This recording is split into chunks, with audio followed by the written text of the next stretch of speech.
Hey everyone, this is Fiddle Courage, Rave, and I'm back with my recap and review of Penny Dreadful City of Angels, season number 1, episode number 8, and only 2 more episodes that are left, and I really hope that this entire story concludes in a satisfying manner. So I hope that Showtime renews it for a second season because I want this story to continue. I like the premise, I like the characters, and I hope we get a second season which has more supernatural elements in it.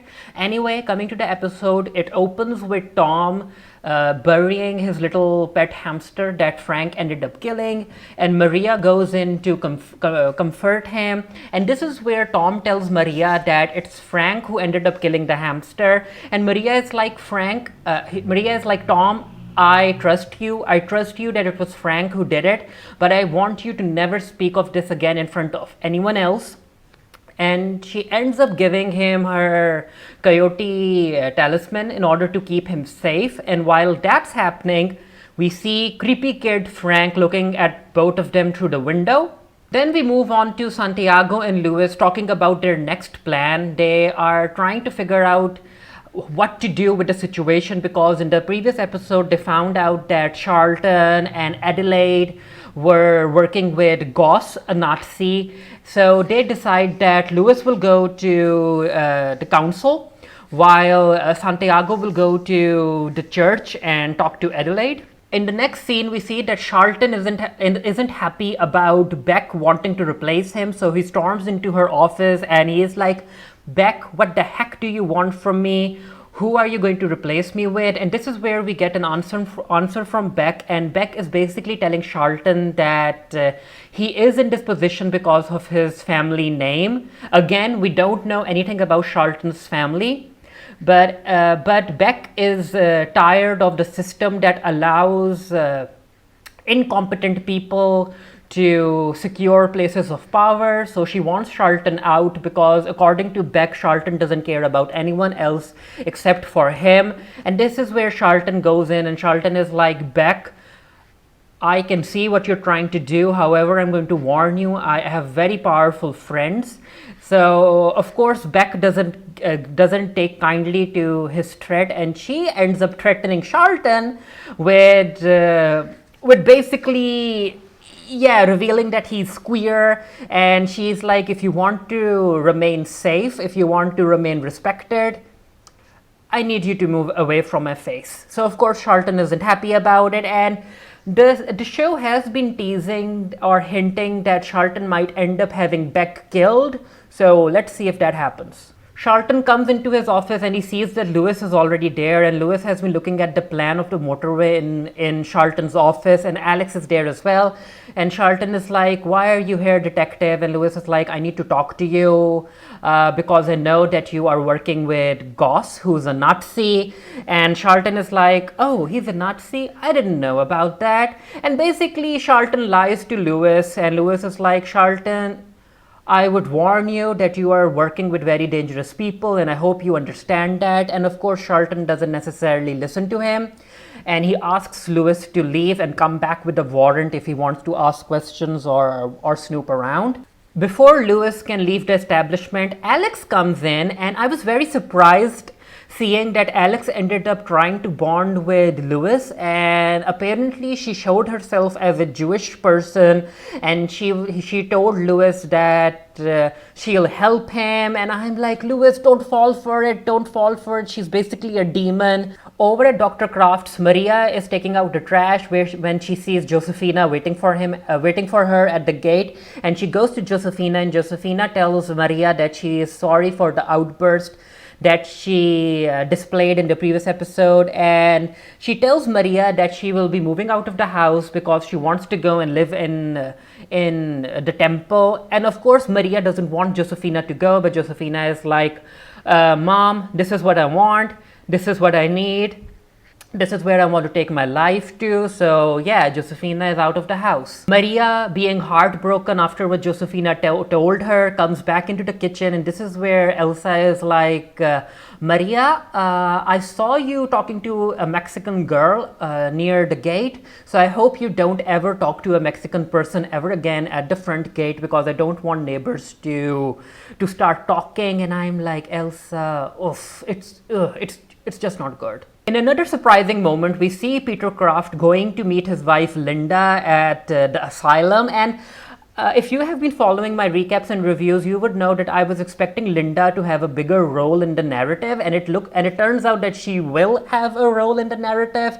So Peter goes to Linda, and he tells Linda that he has some paperwork that she needs to sign, dealing with the custody of the children. And Linda is like, you know what, Peter, you can make me sign anything you want, you can have the custody of the kids, but I'll let you know that once I'm out of this asylum and I start hooking out with younger men, I'm going to make it my life's mission to ruin your life because I know all of your secrets. You're not who you're supposed to be. And I was like, yes, Linda, yes, get him. Of course, Peter isn't happy after listening to what Linda told him, and he ends up banging his head on the wall. He's frustrated because, again, you can tell that Peter Kraft is hiding a whole lot of stuff. The scene changes to Mateo, and he continues to feel guilty about what he did and how Diego is the one who is under police custody, and he also can't go back to his family. But then he decides to go and talk to Santiago, but Rio ends up stopping Mateo, and basically Rio tells Mateo that he is the leader of the Pachucos. He has a heart, he has this hopefulness inside of him that the Pachucos need, and yeah, maybe the second season will focus more on Mateo and the Pachucos, who knows. Santiago goes to meet Adelaide, and Adelaide ends up hugging Santiago, and of course Santiago wasn't a fan of that, and Adelaide thanks Santiago for apprehending the so-called murderer of the Hazlitt family, and I still don't trust Adelaide. I still think that it was her who had a role to play in getting Hazlitt killed. But anyway, these two are talking about why Adelaide is working with Mr. Goss, Richard Goss, and Adelaide is like, oh, he's a Nazi? I didn't know about that. But then again, the Lord works in mysterious ways. Maybe Mr. Goss wants to come to the light. Maybe he wants to be blessed. And she ends up giving Santiago a tour of the temple where she tells Santiago how much the temple helps people with giving them accommodation, free medical care, free food. And this is where she takes Santiago to where baptisms are going on, and yeah, you can clearly tell that Adelaide did this for a reason.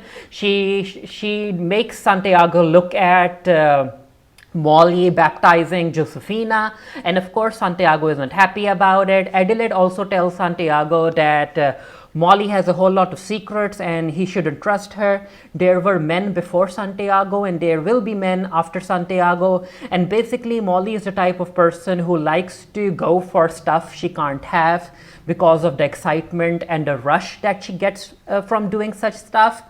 And yeah, Santiago is angry. He is angry, so he walks off. We see Charlton taking Kurt to this underground queer club, and y'all, the episode ended up featuring freaking Patti LuPone singing a song, and I wasn't expecting her at all. Maybe she appeared in the promotional content. I'm not really sure.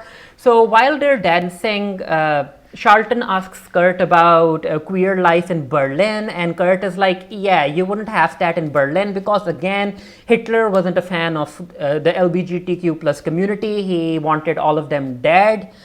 So Charlton tells Kurt about the trouble that Beck is giving him, but before he can say something, there's a false warning, and during the warning, all of the men end up pairing themselves with the women so that it looks like a straight club. It was a funny little scene, but it was a false alarm, so they end up dancing together again. So yeah, Charlton wants Kurt to go and kill Beck, but this is where Kurt tells Charlton that this is not the way, because Charlton isn't a murderer, and when you murder someone, you lose something you can never get back. And basically, Kurt tells Charlton that that's not the man he fell in love with. So yeah, Kurt loves Charlton. I guess Charlton loves Kurt as well, but I have been talking about how these two characters might end up getting a redemption arc. So maybe the narrative is going towards that. we see Molly applying red hair dye to Josefina, and Molly is like, Josefina, I understand that you want to live in the temple, but I won't want you to leave your family. But Josefina tells Molly that this is what she wants to do, this is her life. If she doesn't leave her family, she will end up marrying another Mexican man and cooking dinner and washing clothes and all of that stuff. She doesn't want the life that her mother is leading. So, and she also wants her hair turned red because Raul had this poster of a beautiful woman who had red hair like the rising sun, and Josefina wants to be like that. Over at Peter Kraft's house, Elsa and Peter are out on a meeting, on a gathering, and Maria is looking after the boys. So, of course, freaky Frank demon kid comes into the kitchen and he ends up taunting Maria about how when she was young she wanted to be a nun, but then she ended up falling in love with another man. They got married, they had kids, and now Maria is stuck working as a maid, and he ends up dislocating his jaw and opening his mouth in a silent scream. It was creepy, and at first I was like, come on, Penny Dreadful, don't kill Maria, especially because she ended up giving her coyote talisman to Tom. I was like, Maria needs to be protected, and I was very happy to know that yes, she survived this episode. Coming to the meeting, these are German people who want to follow Hitler's footsteps, and they want the Jewish gone. They want the world to be ruled by purebred people, which aka is German to them. And of course, Peter Kraft, who is the leader of this organization, he doesn't see things his way. He's like, all of the stuff that you guys are saying about killing other people and ruling over them, that's an emotion of anger that you guys are displaying. However, German people are perfect and they need to look at every situation logically, and they have this discussion, and I was really surprised to see that apparently Peter wants peace. Peter doesn't want to become Hitler. Whether or not he'll end up being one in the last two episodes, we will have to wait and see. And also Elsa ended up defending Peter in front of this guy. Elsa is like, I side with Peter, we need to look at this situation logically. And I was very surprised because I was like, Elsa, you're actually Magda, wouldn't you want war and blood? So what's happening here? Molly decides to go and meet up with Santiago, and Santiago is like, Molly, you betrayed my trust. You didn't tell me that my little sister was coming to meet you. And Molly is like, your sister confided in me. I couldn't break her trust. So what do you want from me? And Santiago is like, Molly, you just have a whole lot of secrets that I'm not a fan of, and this relationship can't work. But Molly is like, I need this, and I need this to be true, and that's why I believe this relationship to be true. And before she can walk away, Santiago stops her and they hook up. On their way back to the house, Peter is very happy about how Elsa defended him in front of the other guy, but Elsa is like, of course I defended you because I love you, and I didn't like the way that other guy was talking to you because you are the leader of the organization. But I still agree with the other person about how Germans need to take charge, they need to lead, they need to get rid of all the inferior races, and she wants Peter to step up. And Peter is very frustrated with how Elsa is talking to him, and this is where we find out about Peter's family. Apparently Peter's real name is Peter Kopp or Peter Klopp or something like that. So basically his family is making weapons of destruction for Hitler, and Peter doesn't want that family legacy to continue. That's why he focused on becoming a doctor and healing other people and helping children. So he tells Elsa that he will never follow the path of war. Over at the house, Maria is washing dishes, and this is where she hears the children scream, and demon kid Frank doesn't like the talisman that Tom has.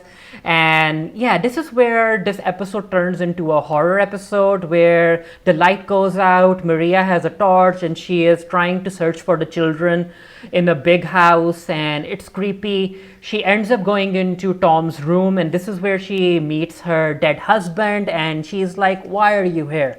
And her husband is like, because Santa Muerte sent me to you as a warning. I'm here to tell you that you need to leave this place because this place has a whole lot of evil in it.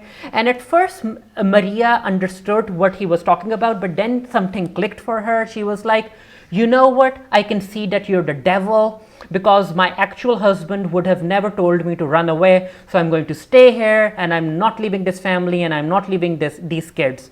So of course, Magda isn't a fan of that, and she ends up showing how her husband burned to burned to death. And of course, Maria, it was a very emotional scene for Maria, and she screamed. And it turned out that everything happened in her mind. She's still in the kitchen washing dishes. Peter and Elsa come back home, and we see that Frank is in the kitchen. He throws the kettle off the stove, and he ends up burning his hand and screaming. And it was a move by Frank because, of course, we know that Elsa wants Maria to be fired. Because Santiago wasn't picking up his phone and Luis wanted to talk to him, Luis goes to Santiago's apartment and he sees that Molly is there, and of course, Luis isn't happy about that. Over at Peter Kraft's house, Elsa tells Peter that he needs to fire Maria, and Peter is like, I can't fire Maria. She's a part of my family. She has done a lot for the kids. And Elsa is like, you know what, Peter, you need to make a decision. I need to feel that I'm the woman of this house, so you need to fire Maria. And this, at first I was like, you know what, maybe Peter will fire Maria, but no, Peter is like, Maria, you're getting a raise, so be happy about it, go home, meet your children. And then he turns to Elsa and he's like, you wanted Peter Klob, this is Peter Klob. Of course, Elsa isn't happy about it because she spent so much time on him in order for him to step up and make his organization do horrific stuff in America to support the Nazis. So it'll be very interesting to see how Elsa will try and maneuver the situation now. Luis and Santiago are talking about their next steps, and Luis mentions the map in Townsend's office, and then Santiago mentions the map in Adelaide's office, and it turns out that the map is from a company Via Hermosa. And apparently it's a shell company which belongs to Richard Goss, and they still can't figure out why Richard Goss wants to create a motorway. What's up with the motorway? Why is all of this happening? The two decide to break into an office in order to go through the paperwork, but before Luis leaves, he tells Santiago that he needs to be careful, that even though he is hooking up with Molly might end up knowing about the Nazi connection. Maybe she is playing a role in the entire plan. He just wants Santiago to be safe. And before Luis can get into his car, someone shoots at the car, and I was like, wait, is Luis shot? But no, Luis is okay. We don't know who is shooting the car. We get the silhouette of a person. Now, I don't think it's Kurt. It doesn't look like Kurt to me. I wouldn't be surprised if it's Molly's bodyguard. Who knows? Maybe it's Kurt. Who knows? Maybe it's Richard Goss. I'm not really sure. The episode ends with the person running out of ammunition and disappearing, and we have Luis and Santiago looking at each other after surviving an onslaught of bullets, and they're like, yep, we are in a whole lot of danger. So yeah, that's where the episode ended. I will be doing a written review of this for the Geek Theory. The link to the review will be down in the comment section below. I enjoyed this episode. What did you guys think of it? Let me know down in the comment section below. And until next time, stay happy, stay safe, stay blessed. And I'll see you guys later.